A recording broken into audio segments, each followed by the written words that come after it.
सोचिए, अगर कोई आपसे कहे कि अमेरिका ने समुद्र के 5 किलोमीटर नीचे से अपने दुश्मन की न्यूक्लियर सबमरीन चुरा ली और उस दुश्मन को सालों तक पता ही नहीं चला कि उनके साथ क्या हो चुका है। ये कोई मूवी सीन नहीं, ये एक रियल सीक्रेट मिशन था जिसका नाम था प्रोजेक्ट एज़ोरियन। और ये मिशन आज भी दुनिया का सबसे डेयरिंग स्पाई ऑपरेशन में गिना जाता है। बात है 1960 के दौर की। उस वक्त अमेरिका और सोवियत यूनियन यानी आज का रसिया एक दूसरे के सबसे बड़े दुश्मन थे। दोनों के पास न्यूक्लियर बॉम्ब थे, लेकिन कोई भी सीधी लड़ाई शुरू करना नहीं चाहता था, क्योंकि एक छोटी सी गलती पूरी दुनिया को तबाह कर सकती थी। इसीलिए जंग बंदूक से नहीं, दिमाग, टेक्नोलॉजी और छुपे हुए राजों से लड़ी जा रही थी।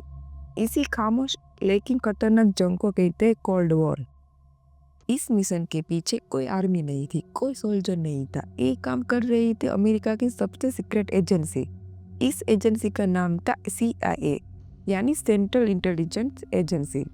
उसका काम ये था कि दूसरे देशों के छुपे हुए राज निकलना, उनके मिलिट्री प्लान समझना, न्यूक्लियर वेपन पर नजर रखना और अमेरिका को फ्यूचर डेंजर से बचाना। तो चलिए अब शुरू करते इस कहानी का मेन चैप्टर।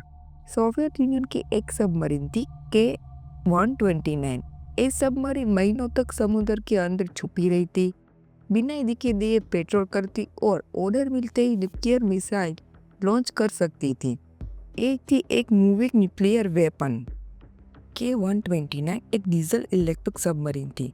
उसका मतलब ये होता है ये सबमरीन रोज समुद्र के ऊपर पेट्रोल करने नहीं आती थी, सिर्फ कभी कभी समुद्र के ऊपर आकर अपनी बैटरी चार्ज करती और फिर लंबी ड्यूरेशन के लिए बिल्कुल चुपचाप समुद्र के नीचे चली जाती। ना कोई सिग्नल, ना कोई आवाज़, ना कोई मूवमेंट्स। इसकी वजह से उसे ढूंढना लगभग नामुमकिन था। अब सवाल ये है, इतनी सिक्योरिटी क्यों? क्योंकि K-129 के अंदर सिर्फ सोल्जर नहीं थे, अंदर थे सोवियत यूनियन के सबसे खतरनाक राज। इस सबमरीन में मौजूद थे nuclear missiles, coded military messages, missiles launch system और कोल्ड वॉर के सबसे सीक्रेट नोट्स। अगर ये सबमरीन गलत हाथों में चली जाती तो पूरी दुनिया का पावर बैलेंस एक झटके में बदल सकता था। एक दिन अचानक K-129 का रेडियो सिग्नल बंद हो गया, मतलब सबमरीन के बात करना ही छोड़ दिया। कोई मैसेज नहीं, कोई वार्निंग नहीं, बस रेडियो साइलेंस। और कोल्ड वॉर के दौर में रेडियो साइलेंस का मतलब होता है या तो मिशन चल रहा है या तो फेल हो गया है। जब K-129 का रेडियो कांटेक्ट बंद हुआ तो सोवियत यूनियन तुरंत सर्च ऑपरेशन स्टार्ट कर दिया, लेकिन कई सारे प्रॉब्लम्स थे। प्रॉब्लम 1, पैसिफिक ओशन इतना बड़ा है कि उसका एरिया कई कंट्री से ज़्यादा है। रसिया को समुद्र की एग्जैक्ट लोकेशन पता नहीं थी, बस इतना पता था कि सबमरीन कई समुद्र में है। ये बिल्कुल ऐसा था कि जैसे पूरे देश में एक सिक्का ढूंढना। प्रॉब्लम 2, सबमरीन से कोई रेडियो सिग्नल नहीं था, कोई इमरजेंसी रेड लाइट नहीं थी, कोई आवाज़ नहीं, मतलब सर्च करने के लिए कोई स्टार्टिंग पॉइंट ही नहीं था। प्रॉब्लम 3, 1959 में सोवियत यूनियन के पास इतनी एडवांस टेक्नोलॉजी नहीं थी जो 5 किलोमीटर नीचे कुछ ढूंढ सके। उनके सोनार सिस्टम सिर्फ लिमिटेड डेप्थ तक ही काम करते थे। प्रॉब्लम 4, सर्च ऑपरेशन बहुत महंगा था, महीनों तक चल सकता था और सक्सेस की कोई गारंटी नहीं थी। हर दिन लाखों डॉलर्स खर्च हो रहे थे, इसीलिए उन्होंने सबमरीन सर्च ऑपरेशन धीरे धीरे बंद कर दिया। चलिए अब ये जानते हैं ये सबमरीन कहाँ पड़ी थी।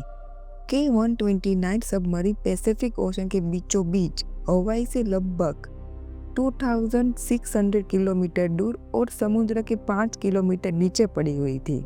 इतनी गहराई पर ना रोशनी जाती है, ना इंसान पहुंच सकता है। चलिए अब ये जानते हैं कि अमेरिका को कैसे पता चला। उनके पास एक सीक्रेट सिस्टम था जो समुद्र के अंदर की आवाज़ सुन सकता था। इस सिस्टम का नाम था सोसस। सोसस का मतलब होता है साउंड सर्वेलेंस सिस्टम।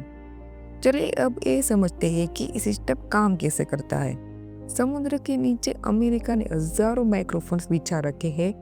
इन माइक्रोफोन्स को कहते हैं हाइड्रोफोन्स। ये हाइड्रोफोन समुद्र के अंदर चलने वाली हर बड़ी चीज की आवाज सुन सकता था। सबमरीन जब चलती है तो उसके इंजन से एक यूनिक आवाज निकलती थी, बिल्कुल जैसे हर इंसान की आवाज़ अलग होती है, वैसे ही हर सबमरीन की आवाज़ भी अलग होती है। 1968 में जब K-129 सबमरीन डूबी, उस वक्त समुद्र के अंदर एक बहुत अनयूजुअल और पावरफुल साउंड रिकॉर्ड हुई। सोर्सेस ने वो आवाज़ रिकॉर्ड कर ली। बाद में CIA और नावी के एक्सपर्ट ने इस साउंड को एनालाइज किया। उन्हें पता चल गया सबमरीन इस एरिया के आसपास डूबी है। यहीं से K-129 की लोकेशन का पहला क्लू मिला। सोर्सेस से मिली आवाज़ के बेस पर CIA ने एक रफ लोकेशन निकाली। सिर्फ साउंड से काम नहीं चल सकता, CIA को पक्का एविडेंस चाहिए था कि ये सबमरीन ही है।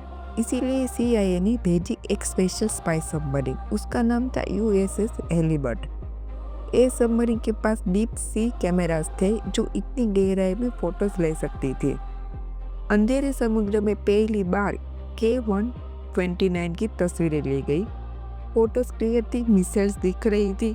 CIA को यकीन हो गया कि ये मौका जिंदगी में सिर्फ एक बार मिलता है। CIA के दिमाग में एक ही बात थी, अगर ये सबमरीन ऊपर आ गई तो सोवियत यूनियन के सबसे बड़े सीक्रेट्स हमारे हाथ होंगे।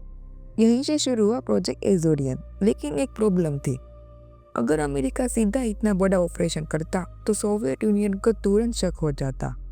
समुद्र के बीच एक जायंट शिप, हजारों लोग और सालों का काम, ये सब छिपाना आसान नहीं था। इसीलिए CIA को चाहिए था एक ऐसा नाम जिसमें किसी को शक ना हो। और तब CIA ने चुना एक ऐसा आदमी जिसका नाम भी राज और पैसे से जुड़ा है। उसका नाम था होवर्ड ह्यूज। चलिए ये भी जानते हैं होवर्ड ह्यूज कौन था। होवर्ड ह्यूज अमेरिका का एक बहुत बड़ा बिजनेसमैन था। वो सिर्फ एक इंसान नहीं, एक ब्रांड था।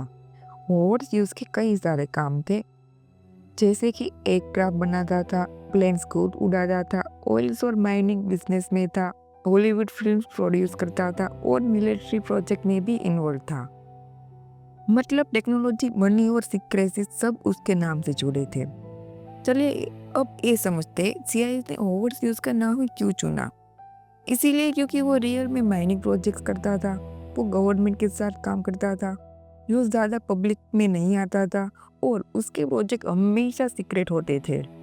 इसीलिए अगर कोई पूछे समुद्र में इतना बड़ा शिप क्या कर रहा है, जवाब सिंपल होता, होवर्ड ह्यूज के माइनिंग प्रोजेक्ट। कोई डाउट नहीं, कोई सवाल नहीं, एकदम परफेक्ट कवर। अब इस मिशन के लिए एक जायंट शिप बनाया गया। उसका नाम था ह्यूज ग्लोमर एक्सप्लोर। शिप के नीचे लगा था एक जायंट मैकेनिकल क्लो जिसका नाम था कैप्चर व्हीकल। एक क्लो 5 किलोमीटर नीचे जाकर सबमरीन को पकड़ने वाला था। इस मिशन पर अमेरिका ने खर्च किए $800 मिलियन। आज के टाइम पर ये अमाउंट होता है लगभग 4 या 5 बिलियन डॉलर सिर्फ एक सबमरीन के लिए। 1974 में ऑपरेशन शुरू हुआ। मैकेनिकल क्लो धीरे धीरे समुद्र के बॉटम तक गया और K-129 पकड़ ली गई। सब कुछ परफेक्ट चल रहा था। अचानक सबमरीन का एक हिस्सा प्रेशर के कारण टूटकर नीचे गिर गया। सिर्फ आगे का हिस्सा ऊपर आ पाया। CIA थोड़ी डिसअपॉइंट थी, लेकिन पूरा मिशन फेल नहीं हुआ। सबमरीन के अंदर कुछ मिसाइल्स और सीक्रेट डॉक्यूमेंट्स मिले और एक चीज और मिली, 6 सोवियत सोल्जर्स की बॉडीज। अमेरिका ने उस सोल्जर को दुश्मन समझने की बजाय रिस्पेक्ट दिया। उनका प्रॉपर मिलिट्री सेरेमनी के साथ समुद्र में अंतिम संस्कार किया गया। इस मोमेंट को वीडियो में रिकॉर्ड भी किया गया। एक कोल्ड वॉर के बीच एक इमोशनल मोमेंट्स था। अब सवाल ये है, सोवियत यूनियन को ये सब कैसे पता चला।